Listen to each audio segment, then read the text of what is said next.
I'm from an area where the Tories, historically, would never get a vote, especially middle class to lower class, if you would like, working class. My area, there's not one person would vote Tory, but people are doing it now, and they're voting.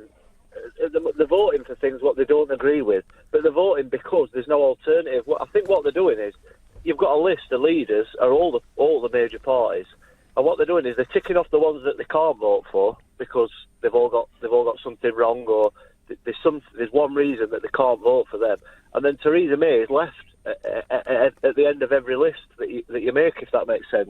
If that makes sense, Neil, that should be in the op-ed pages of every newspaper in the country. That you've just unravelled British politics 2017. Well, I'd like to think I've done No, that. you have. Yeah. You're right. We're all going home now. I'm going to play records. I'm going to stick on Mantovani till Sheila Fogarty gets here. Very funny, yeah. But Patronising much. But it's serious, though. You know what I mean? That's what I think you're absolutely. I need to hear it from someone like you because, of course, you know, I'm sitting here in my what's it called this week? My metropolitan elite bubble or whatever, my mainstream media jaundiced world, whatever it may be. Sheffield. I mean, that's trying to off the top of my head. That's classic. That's my mum grew up there. That's classic working class Labour country. The Tories have destroyed. And I'm not exaggerating. The Tories have destroyed 75% plus of Sheffield's industries. 75% plus. They've destroyed the city. What we're left with now is a nuclear. It's like a nuclear bomb's gone off, and everything that's destroyed that doesn't work anymore. That factories that's closed down, industries that's closed down. You can get your way back, and it will always be down to something to do with the Tories funding cuts. Privatisation. And go back to '79, and you've got the mines being sort of ripped out of the equation as well. I mean, just in the interests of balance and fairness, I think you are also looking at globalisation. A lot of industry being moved to parts of the world where the production costs are a pittance compared to what they would be in Sheffield, and there are other factors as well. So 75% might be a little bit unkind, but. Yeah. Which is why I didn't blame it completely. Yeah, exactly. But what I was careful not to blame it 100% on them because I wouldn't do that. But what's happening now is you've got people, when you're in conversations, things like that, when you're in group discussions, you hear people say, yeah, I'm voting Conservative. Yeah, I can't vote for Corbyn, he's an idiot, isn't he? Or I can't vote for Miliband because you can't take anything he says seriously. Or I'm not voting for Nick Clegg because he's just a liar and look what he did and he's just this, is that. I'm not voting for Nigel Farage because he's just a joke.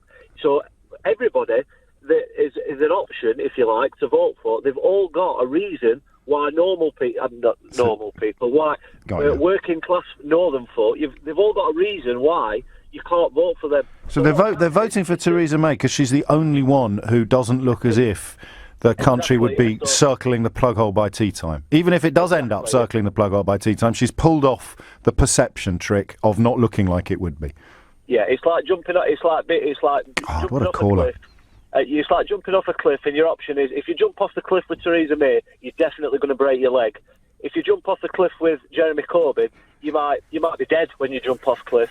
So we'll go with Theresa May because we're only going to get a broken leg. That doesn't make it right. That just means that you're guaranteeing, if you like, in a way that, like you said, you're not going to die. That you're not going to die. So what's happening is we don't have an option.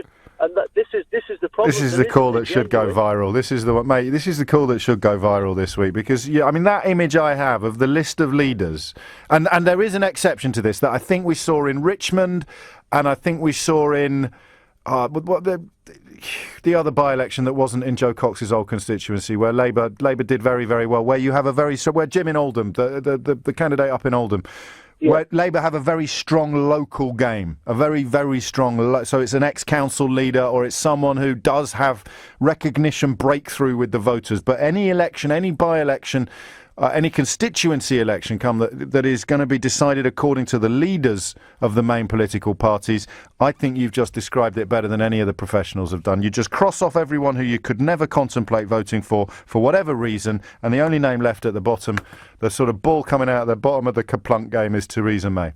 That you've just hit the nail on the head, and I hope I've done that too. But that is exactly somebody. Man, I just borrowed your nail. Somebody shouldn't be winning an election because the 4 names on the list, 3 of them were bad. You got it. He's done it. And then she's just the least bad. That doesn't make her right. What they're doing is wrong.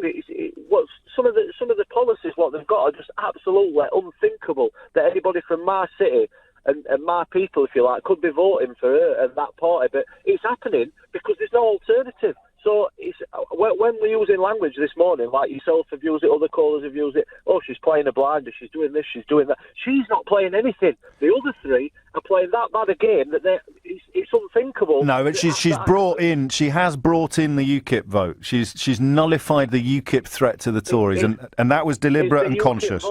Is the UKIP vote, though, something that... Should we be trusting people who agree with UKIP on anything other than immigration? Anyway, that's the only thing that they can talk about, immigration. Anyway, I wouldn't let somebody from UKIP run me a bath. They might run me a country, but again, the voters that were going to vote for UKIP, again, yeah, she's stealing them, but that's not because UKIP are doing anything right or she's doing anything right. That's just because...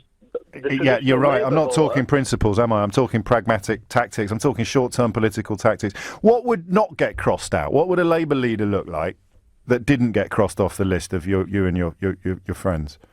Well, you're asking me a question there that it could be anybody. One thing that I do know is it's not Jeremy Corbyn. That's 100% that it's not Jeremy Corbyn. It's probably not a Diane Abbott figure. It's definitely not an Ed Miliband figure. But that's not to say... What was wrong with Ed Miliband? I think history judges Ed Miliband quite unfairly, but I also see that he didn't sort of cut through in your part of the world in any way whatsoever. I don't think Ed Miliband. I think the problem with it is policy. Again, you said it to a caller earlier, and you were putting down Jeremy Corbyn, or he was being put down again. But he is. Like, if you listen to what he's actually saying, yes. He is the person that probably cares about people up north. And, yes. But in an academic sense rather than in a real sense, I think. Or not real. Do you know what I mean? You know what I mean. Yeah. He's the one that does care about people like me and people in my city and people in my... He's the one that does care the most, but he's not got a prayer of winning it because of who he is. So you need to find us. Well, I don't know how we're going to fight, but we need to find like a middle ground. You know. So everyone's telling me this. Everyone is telling me this, including some sort of formerly quite highly placed Labour Party people that I bumped into the other night. They all describe themselves as politically homeless. Yeah, so are your voters. So are the voters you're describing. The North is politically homeless, James. The North is politically... When you listen to Question Time, Prime Minister's questions, things like that, when you listen to that, and Jeremy Corbyn comes on and he asks his questions from his letters, what he's had, and then you hear everybody, like, you listen to... You watch Sky News, you listen to...